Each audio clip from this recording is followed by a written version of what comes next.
بسم اللہ الرحمن الرحیم۔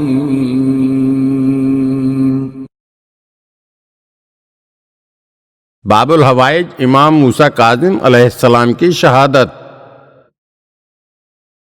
جب ہارون الرشید نے بصرہ میں امام موسیٰ کاظم علیہ السلام کو 1 سال قید رکھنے کے بعد عیسیٰ ابن جعفر والی بصرہ کو خط لکھا کہ موسیٰ ابن جعفر یعنی امام موسیٰ کاظم علیہ السلام کو قتل کر کے بادشاہ کو ان کے وجود سے سکون دے دے، تو اس نے اپنے ہمدردوں سے مشورے کے بعد ہارون کو جواب دیا، اے بادشاہ، موسیٰ ابن جعفر میں نے اس 1 سال کے اندر کوئی برائی نہیں دیکھی۔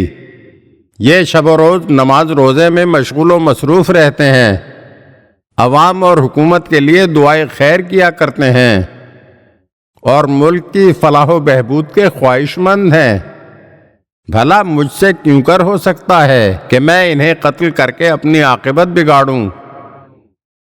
اے بادشاہ، میں ان کے قتل کرنے میں اپنے انجام اور اپنی عاقبت کی تباہی دیکھ رہا ہوں اور سخت حرج محسوس کر رہا ہوں، لہذا تو مجھے اس گناہ عظیم کا ارتکاب کرنے سے معاف کر، بلکہ مجھے حکم دے دے کہ میں انہیں قید بامشقت سے رہا کر دوں۔ اس خط کے پانے کے بعد ہارون الرشید نے آخر میں یہ کام سندھ بن شاہق کے حوالے کیا اور اسی سے آپ کو زہر دلوا دیا۔ زہر آلود شے کھاتے ہی آپ علیہ السلام نے فرمایا کہ آج مجھے زہر دیا گیا ہے، کل میرا بدن زرد ہو جائے گا اور تیسرے روز سیاہ ہوگا اور اسی دن میں اس دنیا سے رخصت ہو جاؤں گا۔ چنانچہ ایسا ہی ہوا اور آپ علیہ السلام درجہ شہادت پر فائز ہو گئے۔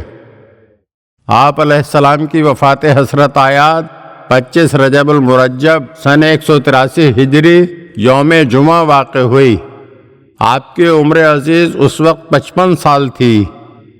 آپ علیہ السلام نے 14 سال ہارون الرشید کے قید خانے میں گزارے۔ مرزا دبیر کہتے ہیں، مولا پا انتہائی اسیری گزر گئی، زندان میں جوانی و پیری گزر گئی۔ وفات کے بعد آپ کی نعش مبارک قید خانے سے ہتکڑی اور بیڑی سمیت نکال کر بغداد کے پل پر ڈال دی گئی اور نہایت توہین آمیز الفاظ میں آپ کو اور آپ کے ماننے والوں کو یاد کیا گیا۔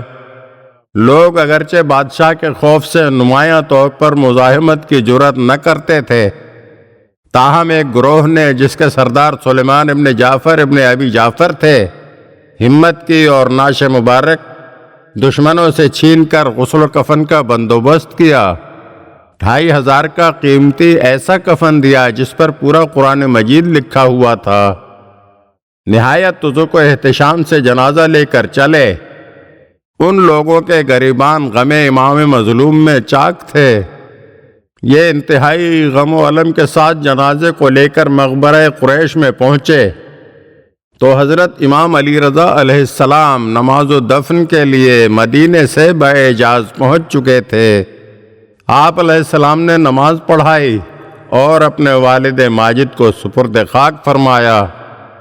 تدفین کے بعد حضرت امام علی رضا علیہ السلام واپس مدینہ منورہ تشریف لے گئے۔ مدینہ منورہ والوں کو جب آپ کی شہادت کی اطلاع ملی تو کوہرام برپا ہو گیا اور ماتم اور ادائے تعزیت کا سلسلہ مدتوں جاری رہا۔